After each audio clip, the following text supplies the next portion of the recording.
"And what about you, young lady?" Mr. Banner asked Mies, leaning across the table to pour tepid water into her glass. "I just live with my mother and sister," she answered. "My mother's from England, originally." "Ah," said Mrs. Banner. "She doesn't have an accent," Lorna added, to change the subject. Mies could see the wheels turning inside both Banners' heads, big, slow wheels, generating a look of concern on both their big, slow faces. What business was any of this of theirs? Lorna was patting Mies's arm, trying to get her attention, trying to soothe her. Mies could feel her own anger, like a many-headed snake, darting its tongues and hissing and striking its many poisonous blows again and again and again into all of her extremities. "My father made a rubber mallet for me," she said, "to hit the bottoms of my feet. A series of jolts, really, like when you accidentally bumped against a strand of electric fence, or in the winter when the house was so dry that everything you touched, including your dog's nose, gave you a shock. Even Margaret's nose. That was why the mallet was so great. You didn't have to jump off the top of the piano anymore to punch the anger back." "My father's dead," Mies said. "I'm sorry," said Mrs. Banner. "Why are you apologizing?" Mies asked. She was thinking, Margaret, Margaret, Margaret, because her mother had taught her to think of her dog when she got angry like this. "It's not like it's your fault." Margaret's smell, Mies thought, and she could feel herself calming down, thinking of the way the top of Margaret's head smelled like popcorn, and the way Margaret would settle her black, moist nose between her two white front paws and then stare up at Mies, a crescent of white under each dark brown eye, those long black whiskers. "That's not what she meant," Lorna whispered, giving Mies a look. "You know that." There is nothing more wonderful than a dog's nose, Mies was thinking. "No, you're right," she said, but she was still thinking of Margaret's nose. Why couldn't people's noses be like dogs? "Save room for dessert," said Mr. Banner. And all of a sudden, Mies found herself remembering what it had been like in there that day on the beach. Hardly enough room to do what she had to do and get out, and certainly not enough room for that, and a bowl of butterscotch pudding with non-dairy whipped topping, which seemed to be what Mrs. Banner was this very minute bringing to the table. It started just the two of them, Margaret and Cam, but at the pit toilet, Buddy joined up, slowing things down as usual, because he got carried away by stuff that wasn't worth it, like leaves or wadded up tissues. And even though Cam was a little too careful, a little too afraid he might get himself into trouble, a little too good dog Cammy, he could always tell the difference between worth it and not. Also, Cam smelled divine and Buddy didn't. He couldn't help it. His person sprayed him with something. Where to? Where to? The moon was round, divine for singing. Sometimes Margaret could get Cam to sing with her, but never Buddy. Buddy wouldn't sing. He was like, "Quick, before that dachshund finds us." That was Buddy for you, always trying to sound tough.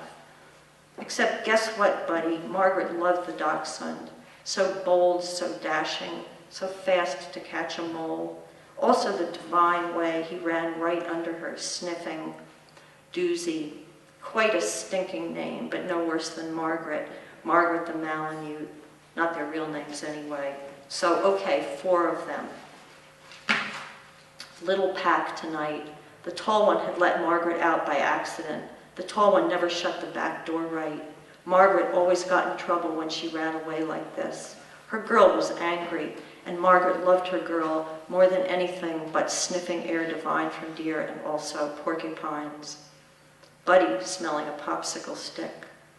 The tall one never shut the back door so it stayed shut. Push it with your nose. Margaret always got in trouble when she ran away like this, but it was golden. A little pack tonight running up the long grass hill, Margaret in the lead and Cam right behind. Many deer beds and some human pee in a bush, and also birds and trees and lots of squirrels too high to eat and then a house. Never a good idea to go too near a house unless you knew the person put out suet. The rule was bad dog, bad Margaret, bad to run off like that, bad dog, bad. The rule was, ignore some things. Some things you howl and Cam barks and Doozy barks.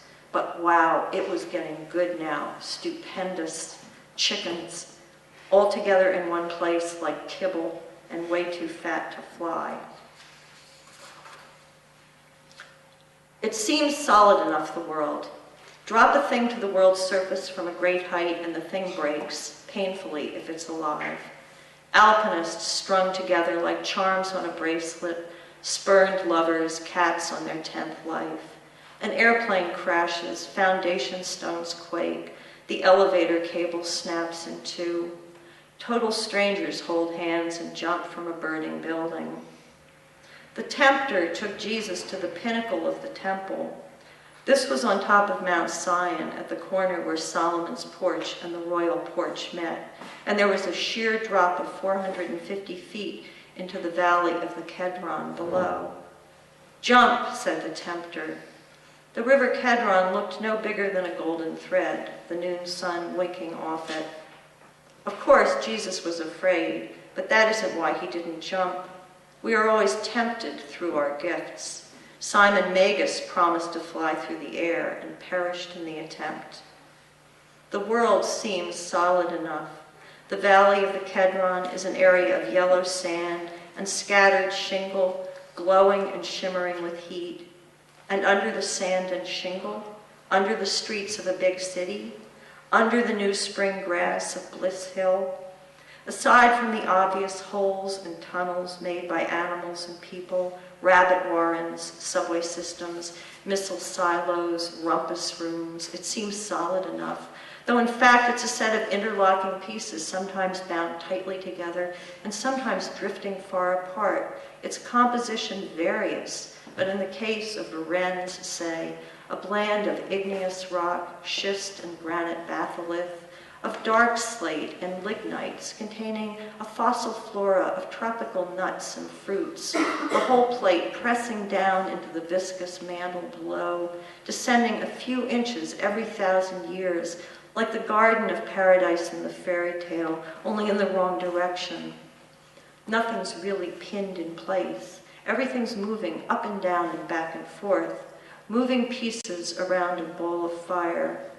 If you jumped at just the right moment, you'd fall through all the gaps and out the other side.